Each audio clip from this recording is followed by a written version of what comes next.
हे खरोखर कमी आहे. त्यामध्ये आमचे सन्मान्य प्रल्हादजी म्हात्रे यांच्याकडून आम्हाला दोन्ही पोरांसाठी 5,000 रुपयाचा बहुमूल्य पारितोषिक आहे. स्वीकार करतो त्यांना उलट आयुष्य लाभू सर्वांना उलट आयुष्य लाभू दे या भगवंताच्या प्रार्थना करतोय. गजराला सुरुवात करतो मंडळी. अभंग होणं गरजेचं आहे. जसं गाडवाची झेला सुद्धा या ठिकाणी आम्हाला दाखवायची आहे. म्हणून या भजनाच्या माध्यमातून इतर काही गोष्टी बोलत नाहीये. फक्त या मंडळासाठी दोन गोष्टी म्हणतोय. या मंडळासाठी दोन गोष्टी म्हणतोय की कोकणची ओळख आणि संस्कृतीचा ठाव आहे. कोकणची ओळख आणि संस्कृतीचा ठाव आहे. मराठमोळी परंपरा आणि कलाकारीला वाव आहे.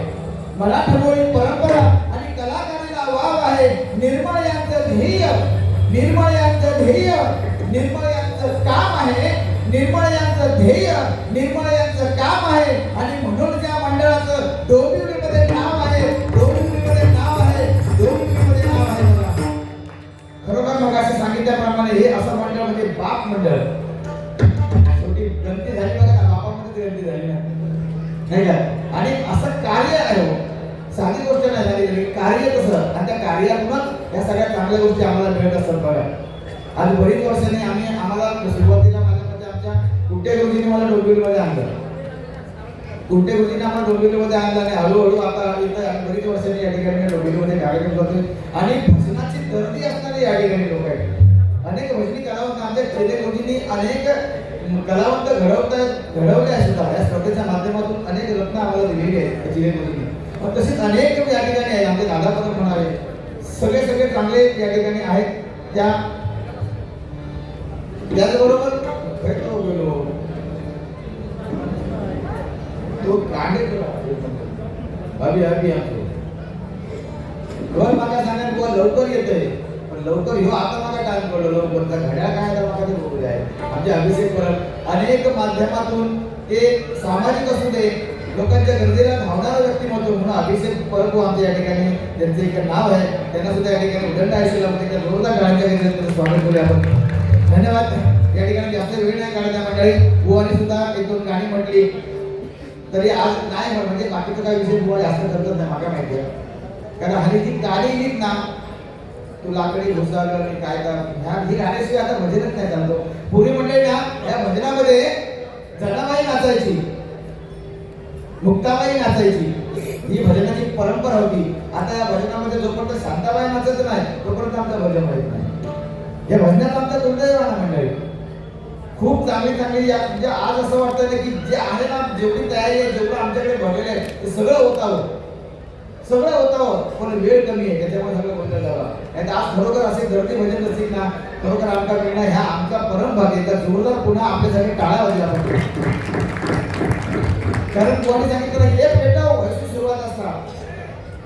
पण आज त्या ठिकाणी एक लवणे सुद्धा नाही एखाद्या मुखातून येत नाही. कारण म्हणजे सुरुवातीला सांगितलं त्याच्यासाठी बुवा तसे असावे लागतात.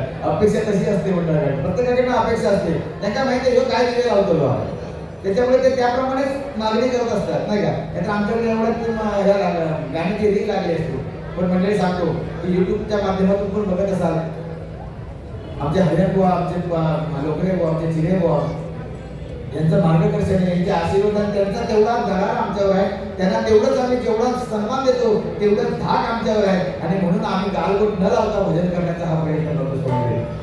आणि हा प्रयत्न आमचा सुरू आताही आहे, उद्याही राहणार आणि परवाही राहणार. त्यामुळे अपेक्षा हीच ठेवा आमच्याकडनं. फालतू गाण्याची म्हणजे नको ती गाणी जी भजनाच्या उपयोगाची नाही त्या गाण्याची अपेक्षा माझ्याकडनं करू नका. सुरुवातीला मी सांगतो पण आता मला सांगायची वेळ आली नाही का. छत्रपती शिवाजी महाराजांचं नाव घ्या. तुम्हाला सांगितलं पंचरत्नांची आठवण करा. नक्कीच आठवण व्हायला पाहिजे. पंचरत्न कोण हे आम्हाला कळलं पाहिजे ना मंडळी. अरे भजन काय असतं हे आम्हालाच कळत नाहीये. आम्ही कदमबुवांची भारुड ऐकली, कदमबुवांचे गवळण ऐकलं, पंचरत्नांचे अभंग ऐकले, गजल ऐकले. तेव्हा आम्हाला कळलं अरे भारुड काय कवाली काय ह्या सगळ्या गोष्टी आम्हाला कळल्या ना. आज आमचं भजनच अर्थ गजरावर समजतंय. आणि मग अभंग काय आमची गवळण काय आमचं कवाली काय आमचं भैरवी काय हे आम्हाला कधी कळणार. आम्हाला कळून ठीक आहे पण माझ्या पुढच्या पिढीला कधी कळणार. ह्या गोष्टी आम्हाला विचार केला पाहिजे. ह्याचा विचार आम्हीच करू शकतो. फक्त आयोजकांचं माझं नेहमी म्हणणं आज सारखं आयोजक आम्हाला मिळेल ना खरोखर म्हणतात ना बिघडलेला रंग भजनाचा म्हणतात ना. पण असे जर आयोजक असतील ना तर सुधारणारा रंग भजनाचा असं म्हणावं लागेल. बरोबर ना. मी आयोजकांशी नेहमी भांडत असतो काही ठिकाणी आयोजकांशी. कारण तुम्ही भजन आमच्याकडनं करून घ्यायचं तुम्हाला जे अपेक्षित आहे ना ते आमच्याकडनं करून घ्यायचं. आम्हाला आज सुरुवातीला सांगितलं, सुरुवातीला नाही म्हणजे जेव्हा ठरले मारे तेव्हापासून किंवा भजनच पाहिजे भजनच पाहिजे भजनच पाहिजे. आणि नक्कीच भजन तसं त्या पद्धतीचं भजन झालेलं आहे असं मला वाटतं. पण आमच्या पुढच्या पिढीला आम्ही काय देणं लागतो त्याचा सुद्धा आपण विचार केला पाहिजे.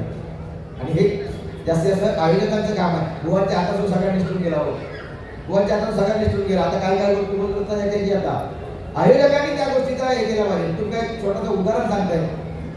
एकाने गृहप्रवेश होतो, गृहप्रवेश, या गृहप्रवेशात असे 2 बुवा भजनी ठेवले ना, अशी भजनी बुवा ठेवल्या 2 आणि त्या दोघांनी का भजन केल्याने त्या दोघांनी का भजन केल्याने वास्तू अजून शांत होत नाही.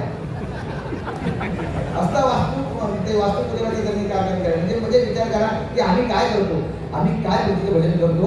या भजनाने भगवंत प्रसन्न होतो, भगवंताचं वातावरण निर्माण होतं. खूप सांगण्यासारखं आहे पण हे जास्त काय बोलत नाही. भजन सोहळ्यानंतर यांच्याकडे सन्मान्य आमचे परममित्र अभिषेक परब यांच्याकडून 200 रुपयाचा बहुमूल्य पारितोषिक स्वीकार करण्यात धन्यवाद. त्याचप्रमाणे